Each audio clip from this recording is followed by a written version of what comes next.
Well, now to a tragic story happening across the country, but with close ties to our hometown.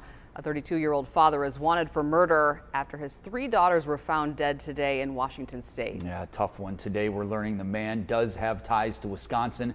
Police are looking for Travis Decker. You see pictures of him here. His 3 daughters, 9-year-old Peyton, 8-year-old Evelyn, and 5-year-old Olivia, were reported missing by their mom on Friday. They were found dead today. Authorities in Washington are searching for Decker and say they consider him dangerous and he could be anywhere. They ask anyone with information to call police. AJ Bayatpour is joining us live now in studio with more on this story tonight. And AJ, you've been digging into this case all day today. What can you tell us tonight? Well, Joseph, Natalie, we spoke to Travis Decker's father, Troy, earlier today over the phone. He told us he was getting on a flight to Washington this afternoon. He confirmed Travis grew up in Pewaukee. In a press conference less than an hour ago, the sheriff in Chelan County, Washington, confirmed authorities have not located Travis Decker. His young daughters, ages 9, 8, and 5, were found dead last night. Decker's truck nearby. Tonight, Sheriff Mike Morrison says he has been in touch with some of Decker's relatives. He adds investigators are operating as though Travis Decker is still alive.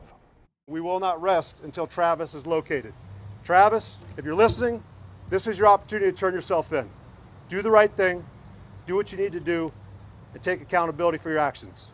We're not going to go away, we're not going to rest, and we're going to make sure we find you.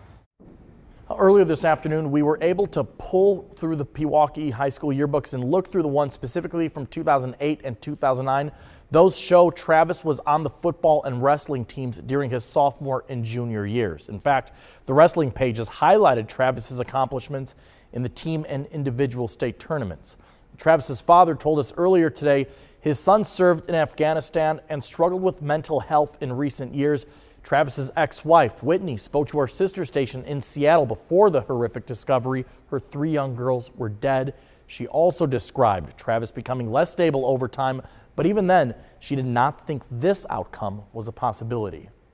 No, Travis has really struggled since he left the military, and his mental health can be hard sometimes. And I think this is an effect of that. And I don't personally think that he's dangerous. I think that he is impulsive and he loves his children very much.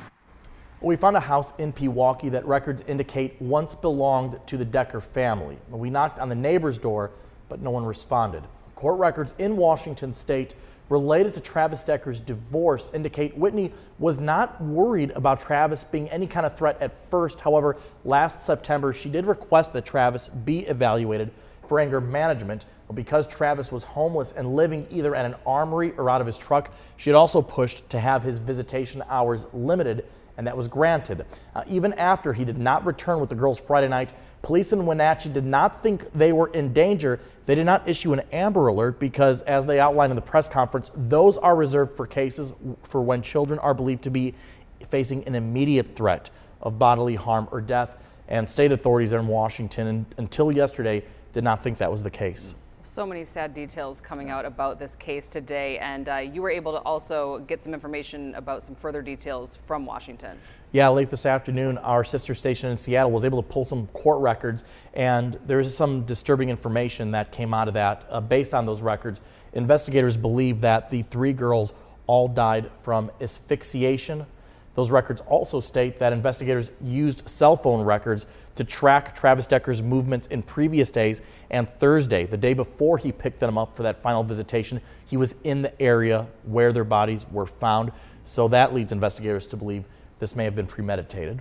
Nothing but heartbreaking details coming out of this one tonight. AJ, thank you, though. And we will continue to cover the latest developments on this story, both in Washington and right here in Wisconsin. You can keep an eye on CBS58.com and our social media pages for the very latest.